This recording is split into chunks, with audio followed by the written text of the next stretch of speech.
Welcome back. Today we're going to review a gin from the Black Forest called the Needle. Now this gin is pretty interesting. I poked around on their website for a little bit, and this gin boasts 10 different botanicals, starting with the usual you'd expect, juniper and lavender, but then we add other things like, ginger, cinnamon, spruce, and lemon and orange. Now, when I added everything up, I got 8. There's 2 more. I'm wondering if it's something like angelica root or maybe some coriander. I guess we'll find out in the tasting. So let's just go ahead and get right to tasting this and see how it is. But as always, cork test.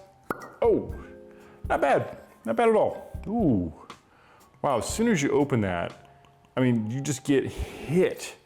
Like it just comes up and it's just nice and aromatic. It's beautiful. Really, it smells great. Oh yeah. Oh, I'm guessing there is some angelica in here. You can smell it a little bit in the nose. Yeah, it's really good. Let's see how it tastes.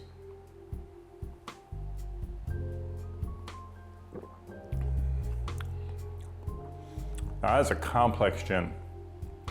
Wow, it just keeps going. Like it hits you. You get the juniper. That's the dominant thing initially. You get that really nice juniper hit you'd expect from like a nice dry gin. But then in the flavor profile, let's see.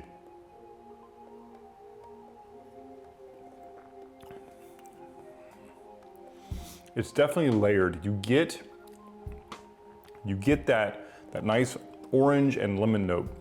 And then right in the back, that spruce hits, and it lingers, but it's not overpowering and it doesn't dominate.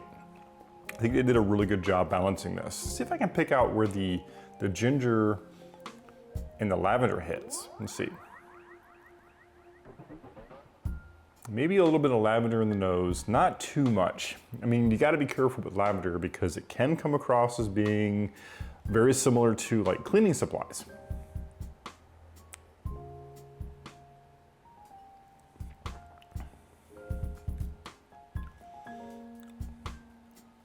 It's faint. The lavender is there, but it's not overpowering. It's definitely playing a supporting role. And I'm not sure what the other 2 botanicals are. Yeah, I don't think it's angelica. Angelica has a nice earthy note to it, but not in a bad way. It's a very, once you have it, you'll be able to really pick it out. If you've ever had angelica gin from Iceland, that's like dominant with it. I'm trying to think what else has angelica root in it. I can't think of anything offhand. If I can find one later, I'll make sure to put it down in the description. So anyway, our ice is about ready. So let's go ahead and see how this is in a gin and tonic. Oh, that's one thing I didn't grab was my tonic water. So let me set that here. Let me go grab my tonic water and I'll be right back. Oh, all right. So, all right, let's just get going with it. So we'll open this up real quick. We're gonna do a 2-to-1. And yes, you'll see there is a canned gin and tonic here. We're gonna review that side by side with this. So we're gonna start with 1.5 ounces of our gin. Yeah, it's really aromatic. Really nice though. And then just free pour this one. It's right about there. And we're gonna garnish this with a nice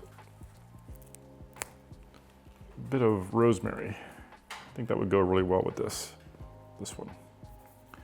And there is our gin and tonic. All right, cheers.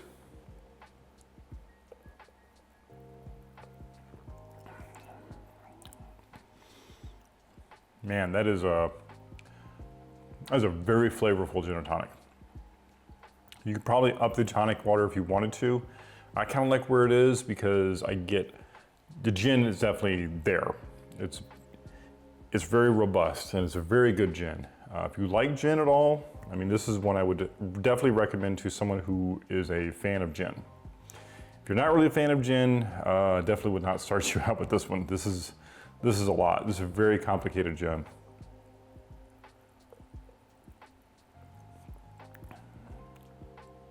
That is really good. So now that we have a baseline for how we like to do our house gin and tonic, let's see how the canned gin and tonic is. So let's go ahead and grab some ice from our little ice bin over here. Okay, grab a few cubes.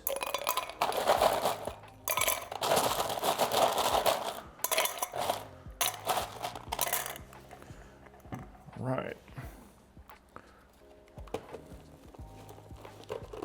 Yeah, close that up. There we go. Give this a nice crack. This is saying, what was that? About 10% ABV.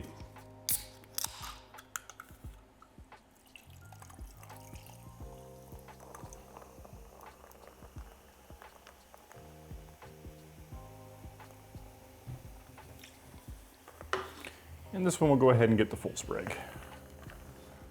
All right. And there's our canned gin and tonic. Do I have any left? I'll pour some fresh.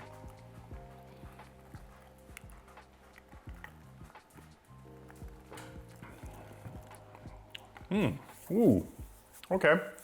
Be curious what tonic water they use in this. A little more spritzy. Almost reminds me a little of the Duke gin and tonic we did, where it was more citrusy. It's kind of the same with this one too.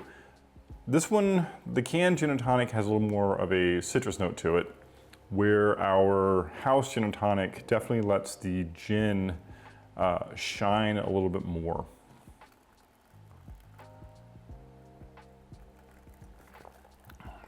Still both are quite good though. Let's see real quick. Here's a little bit right here. So now we've had this one. Let's see how it compares to the gin neat.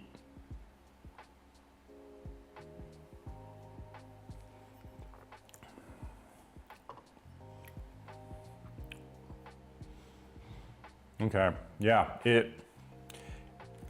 the gin is still present in this one. It's not, they didn't water it down too much. They didn't add too much tonic water to it. Tasting the gin side by side with this, I can definitely pick out where the gin is in this.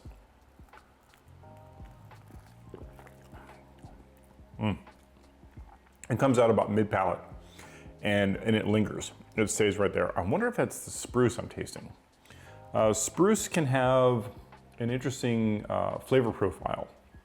It's not like a piney note or like what you'd expect, almost like juniper.